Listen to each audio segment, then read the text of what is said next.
Bom, então, boa tarde a todos. Queria cumprimentar, antes de mais, os meus colegas de governo, a senhora Secretária de Estado dos Negócios Estrangeiros e Cooperação, o Sr. Secretário de Estado das Comunidades Portuguesas, muito obrigado pelo convite, e também o Sr. Presidente e o representante do Instituto Camões, muito obrigado também pelo convite, e a todos vocês que estão aqui presentes. Um cumprimento especial à rede de ensino de português no estrangeiro, que nos estão aqui a ouvir, e é sobretudo a eles que nos estamos a dirigir, e é com todo o gosto que nós aqui estamos, e é com todo o gosto também que eu aqui estou. Vamos falar sobre, e foi-me pedido para falar sobre esta questão do contingente de vagas para imigrantes e seus familiares que Portugal disponibilizou. E eu irei fazer uma pequena apresentação, até para poder ficar também visível e ser reprodutível, se assim for interessante, mas eu gostava antes de fazer uma reflexão e dizer-vos porque é que nós estamos, de facto, a incentivar e a fazer esta campanha para termos muitos daqueles que são os nossos imigrantes, os seus familiares aqui connosco a estudar. Naturalmente, porque queremos mais gente connosco, porque queremos mais gente a estudar em Portugal, porque ainda por cima são, de facto, aqueles com quem temos relações e, portanto, Portugal quer sempre estabelecer relações com aqueles que são os seus, mas muito nesta perspectiva de qualificar jovens e, sobretudo, e neste caso, qualificar jovens portugueses e lusodescendentes. Nós achamos cada vez mais que a qualificação é decisiva para o processo da empregabilidade, é decisiva para o avanço de um país. Este governo, infelizmente, este ano conseguimos uma marca que tem o seu símbolo, que é 50% dos jovens com 20 anos estão no ensino superior. O governo definiu como meta chegar ao final da década com 60%. Eu estou crente, e todo o governo e o nosso ministério, e todos iremos fazer com que possamos, de facto, antecipar essa própria meta e chegar em 6 em cada 10 jovens, antes do final da década, a frequentar o ensino superior. Mas a qualificação é cada vez mais importante, não só para isto que eu referi, mas uma qualificação também para aquilo que é hoje a realidade da vida e do mundo global. Eu só para vos dar um exemplo, nós hoje temos, de facto, face à forma como a informação circula, à forma como há essa intoxicação dessa própria informação, sobre a qual a maior parte de nós não estaria sequer preparado, e nós vemos que, eu não sei que percentagem, mas uma percentagem, eu só costumo ver aquela coisa do polígrafo, às vezes na SIC, e aquilo, mais de metade das coisas que lá aparecem não são verdadeiras. E, portanto, a forma como nós somos intoxicados e, porventura, a incapacidade com que estamos preparados para filtrar aquilo que é verdadeiro ou que é falso, faz, de facto, daqueles menos qualificados e menos preparados, a pessoas menos também preparadas para esse próprio mundo global. Nós hoje temos aquilo que julgamos impensável, o aparecimento nos países da Europa, nos países do Norte da América, portanto, nos países mais desenvolvidos da OCDE, de fenómenos que nós julgávamos que estavam perfeitamente fora daquilo que seria o nosso pensamento, de facto, situações e reconhecimento de fenómenos como o racismo, a xenofobia, o populismo e o nacionalismo, que era algo que, sinceramente, nós pensávamos que, porventura, isto estaria já um bocadinho banido. E, de facto, a forma como esta informação é intoxicada nos ouvidos das pessoas e a sua preparação é também determinante para que isso possa acontecer. Se nós virmos onde é que, nesses países, esses movimentos têm acomodação, não são aqueles que têm pior coração ou pior pensamento do que nós. São aqueles que, infelizmente, ninguém lhes proporcionou, ou eles próprios não se proporcionaram a si próprios, a capacidade para se qualificarem. Portanto, é naqueles menos qualificados que estes movimentos encontram acomodação. E, portanto, a batalha pela qualificação não é só uma batalha pelo desenvolvimento, não é só uma batalha pela empregabilidade, é uma batalha pela defesa dos modelos civilizacionais que alicerçaram o modelo europeu e que, por sua vez, do modelo europeu emanou em muito para a Europa, para todo o mundo, com todo o benefício que teve para esse mesmo mundo,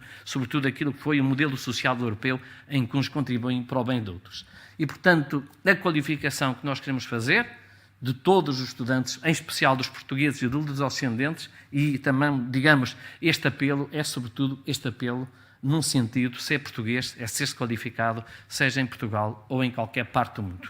E, nesse sentido, nós fizemos, então, temos aqui esta abordagem de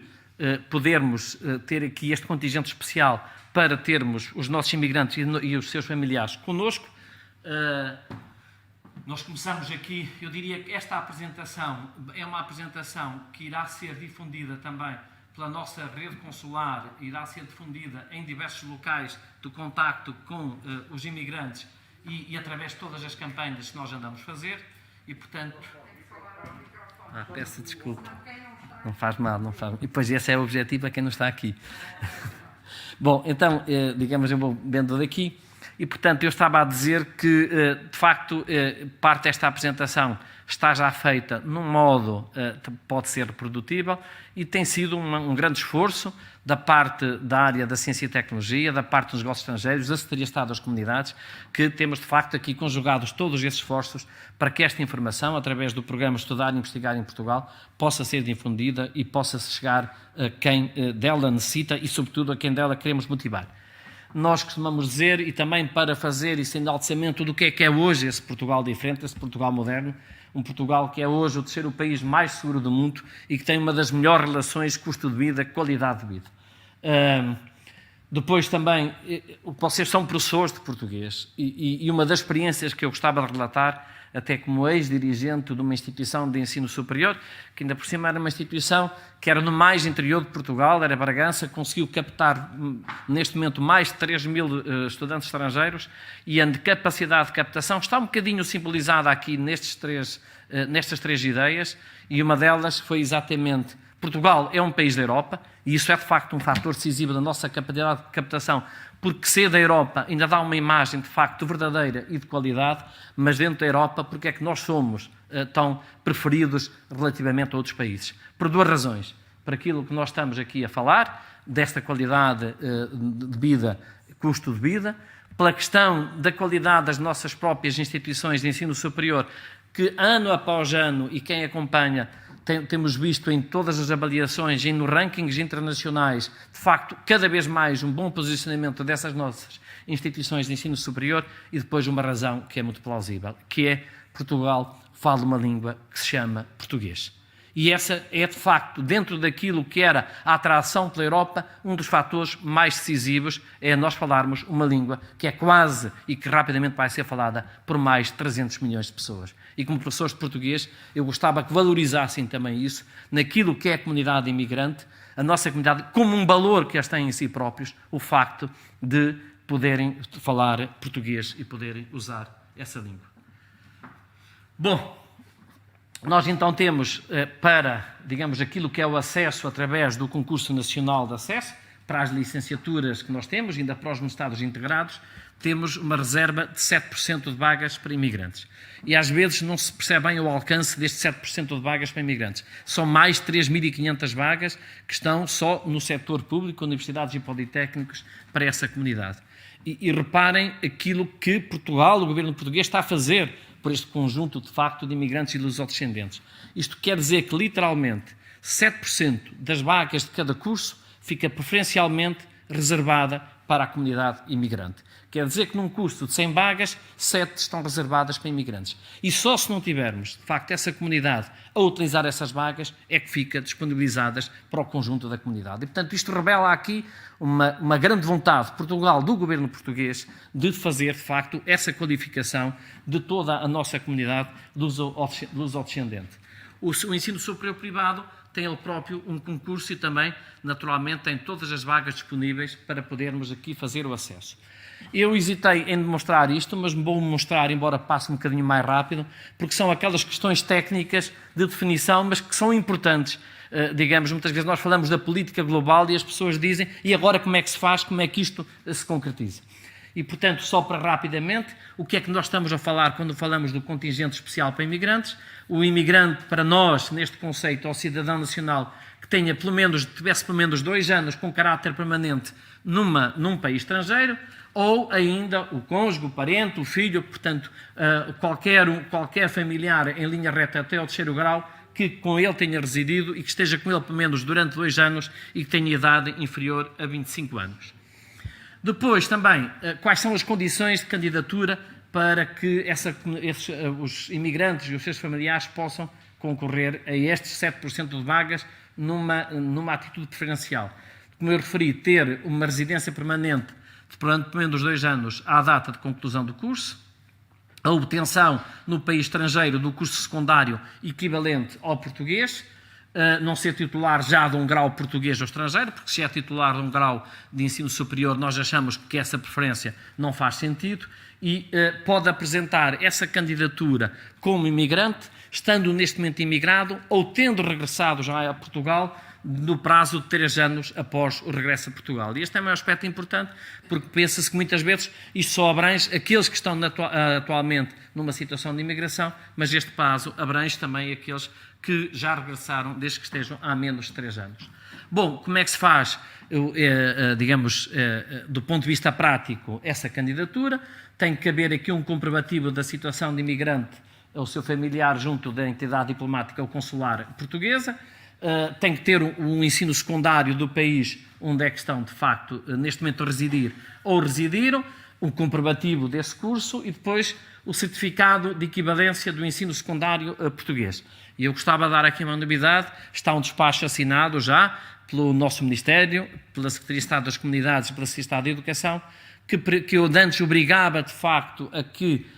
um luso-descendente, um imigrante, tivesse que ter essa equivalência do ensino secundário realizada aqui em Portugal numa escola de ensino secundário. Neste momento isso pode ser feito diretamente ou utilizando a rede diplomática ou enviando, isso está, digamos, nesse próprio despacho, toda a documentação para a Direção-Geral de Educação e, portanto, não é necessário que ninguém se desloque aqui para fazer isso. Era, de facto, uma situação anacrónica, porque se pode fazer a candidatura onde é que a gente esteja, mas depois, para obter essa equivalência, tinha que subir aqui a Portugal, o que representava aqui um esforço que não faria sentido, portanto, isto está, digamos, aprovado, está o despacho feito e pode ser feito.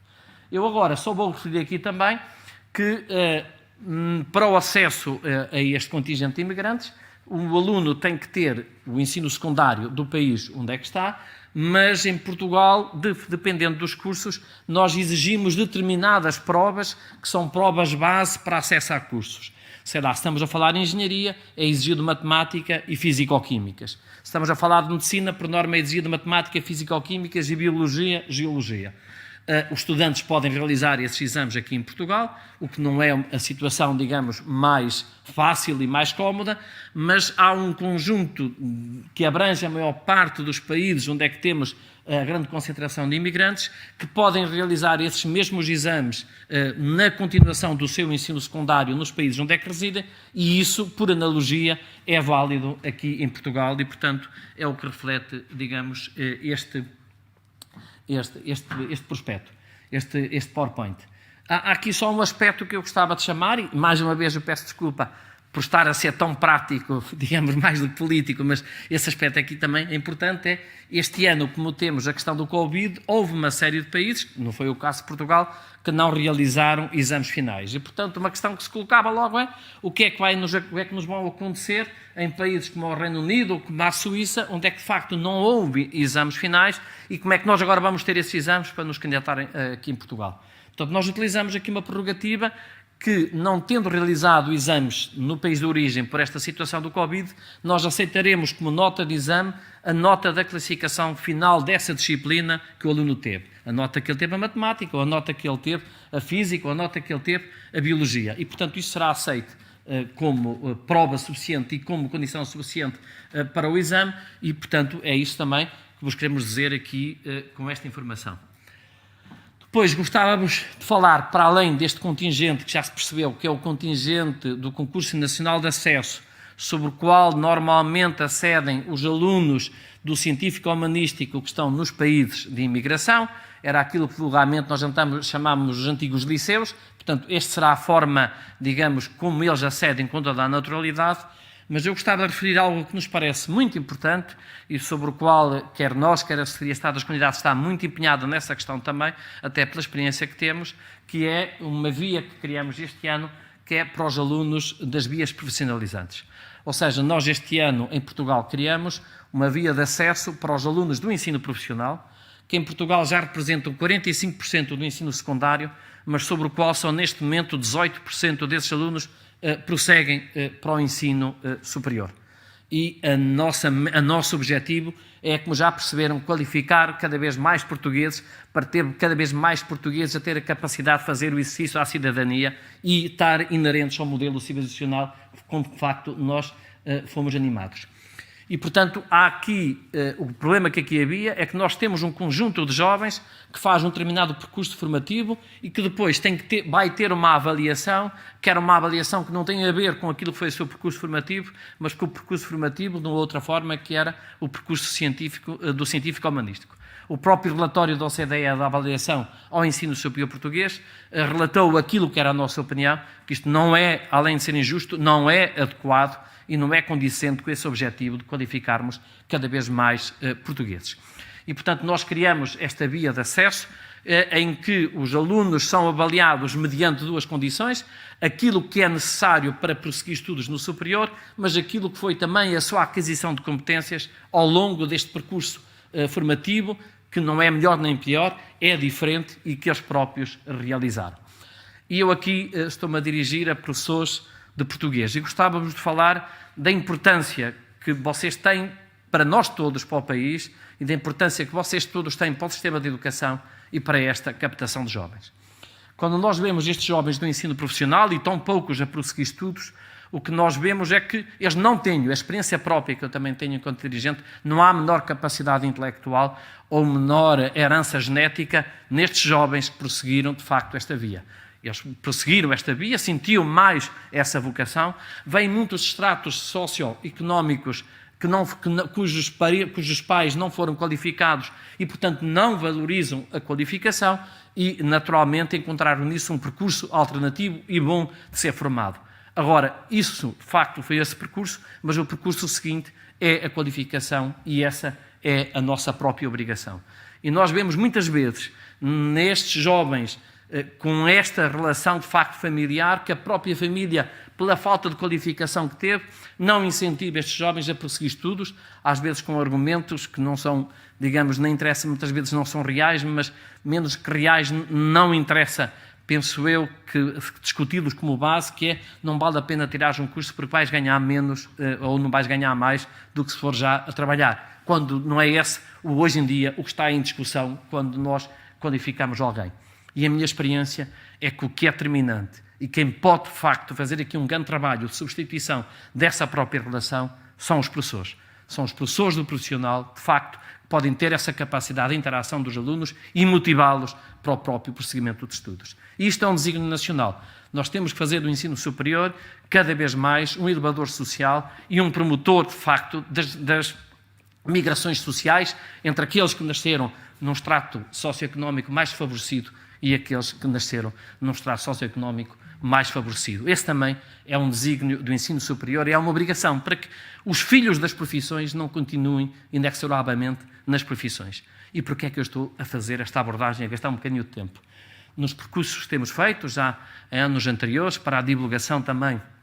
digamos, desta abertura que Portugal e o governo português têm relativamente à captação e, sobretudo, à qualificação de imigrantes, notamos que em alguns países, e vimos queixas de imigrantes que muitas vezes, e de uma forma precoce, porque muitos países têm de facto um ensino dual que, no meu ver, é muito precoce, orientam os alunos precocemente para vias, digamos, profissionalizantes. E muitas vezes orientam os alunos que não são nativos desse próprio país. Obviamente não é nada relativamente a Portugal, é, enfim, aquilo que eu estou a dizer, para que as elites sejam elites nativas desse país. Nós não temos nada contra isso, agora o que queremos é que os portugueses se qualifiquem e que os portugueses sejam qualificados. E em muitos desses países, o sistema, como acontecia anteriormente aqui em Portugal, não era um sistema em que permitisse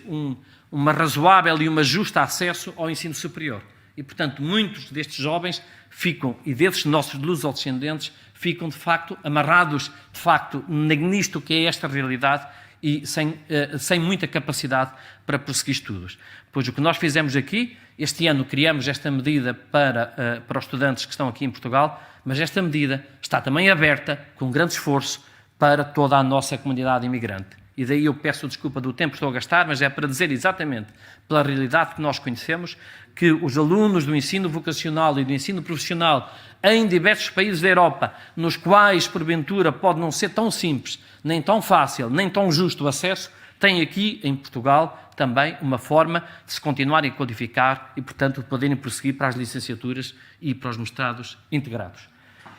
E, digamos, isto também é apresentado, é feito através da Direção-Geral do Ensino Superior,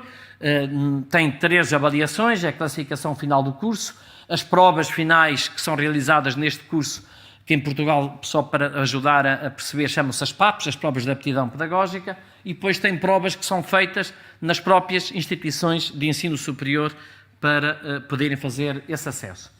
As provas finais dos respectivos cursos, os estudantes podem usar também as provas do seu ensino vocacional ou profissional no país onde é que estão, bem como o curso do ensino profissional ou vocacional onde é que estão. A questão punha-se agora é como é que nós vamos fazer os exames que as instituições de ensino superior requerem para que possamos depois aceder aqui, então, a essas vagas especiais que foram criadas para este acesso. Normal, aqui em Portugal realizam-se exames, aliás já há algumas instituições que estão a realizar alguns exames, embora depois vão realizar mais. Aliás, está a ser um sucesso, devo dizer, estamos muito satisfeitos, até emocionados com o sucesso que está a ser. Mais de 2.000 jovens já estão, nesta semana, a fazer exames por esta via para aceder ao ensino superior, portanto, demonstra de facto que valeu a pena o esforço. Mas, relativamente, eu gostava que vissem a parte mais de baixo, que é a parte que interessa, que é relativamente à comunidade dos nossos imigrantes, para não fazer com que tenham que vir aqui realizar esses exames. Nós chegamos a um acordo com as instituições de ensino superior e esse exame pode ser realizado recorrendo aqui a plataformas tecnológicas ou teleconferência, depois não se vê aqui, desde que haja de facto condições de seriedade em todo esse processo. Quer dizer que um estudante pode, de facto, estar a ser avaliado sem ter que se deslocar de um país da Europa ou de um país do sul da África ou da América do Sul para ter acesso aqui a este sistema. E, portanto, isto vai ser coordenado com as instituições de ensino superior. Eu chamo a atenção que é a primeira vez, haverá várias coisas aqui que não estão perfeitas nem oleadas, mas é um caminho que tem que se fazer e, portanto, vai haver uma disponibilidade total, quer dos serviços consulares, da Secretaria de Estado das Comunidades, quer da nossa Direção-Geral de Ensino Superior, quer de mim próprio, para fazer com que as coisas e os problemas que haja, de facto, se resolvam. E, portanto, se alguma coisa não correr bem, contactem-nos diretamente, que nós fazemos com que depois tudo isso se resolva e corra também bem. Só para terminar, para além destas 2 formas de acesso, para o científico, humanístico e para os profissionais, se mesmo assim, e se eu preferir outra via alternativa, não houver, de facto, uma acomodação daquilo que é o vosso percurso, Portugal criou aquilo que são chamados de Short Cycle na Europa e, portanto, temos estes cursos técnicos superiores profissionais, estes ciclos curtos, cuja forma, digamos, de acesso também pode ser através da DGES e ela depois contactará as instituições de ensino superior, que permite com que vocês qualifiquem com um diploma profissional durante 2 anos, mas depois têm o acesso digamos, orientado e específico para a licenciatura e, portanto, é sempre esta a visão em Portugal, seja qual for o percurso que um estudante faça, ele tem sempre possibilidade de ir mais longe e de prosseguir em frente. E, portanto, também aqui há esta própria possibilidade. Para aqueles que já são mais qualificados, eu gostava de voltar ao início e dizer aquilo que é hoje o Portugal moderno em termos de ciência, o Portugal moderno em termos de inovação. Portugal vai, de facto, chegar ao final deste quadro comunitário e, pela primeira vez na sua história, com um retorno positivo face ao dinheiro que coloca nos fundos centralizados de Bruxelas e àquele que é o retorno que a nossa ciência portuguesa consegue ir buscar. Portanto, por norma, nos fundos centralizados, cada país entra com uma percentagem do seu PIB e depois isto fica aberto ao nível da competição dentro do espaço europeu. A ciência e a inovação é uma desses itens que fica aberto, exatamente porque a Europa quer continuar a ser competitiva face ao resto do globo e quer que sejam os melhores a ter acesso a esses fundos. E isso normalmente faz com que os países que tenham menos capacidade científica e menos desenvolvimento sejam contribuintes líquidos daqueles países que têm mais capacidade. Essa tinha sido a história de Portugal até agora. Nós iremos fechar este quadro comunitário com um total dos fundos centralizados perto de 1.000 milhões de euros que a ciência e a inovação portuguesa requer e, portanto, com um balanço positivo relativamente a isso. E só para vos dizer, Portugal passou a fazer este ano parte do Clube dos Inovadores Fortes Europeus e, portanto, estamos na linha da frente, de facto, pela primeira vez na nossa história e neste percurso afirmativo nos grandes inovadores a nível do espaço europeu. E por isso esta minha apresentação de dizer estão também disponíveis 1878 mestrados, 608 doutoramentos em Portugal, num país que tem hoje uma enorme capacidade científica, tecnológica e de inovação. Muito obrigado e a mensagem: qualifiquem-se e qualifiquem cada vez mais os portugueses. Obrigadíssimo.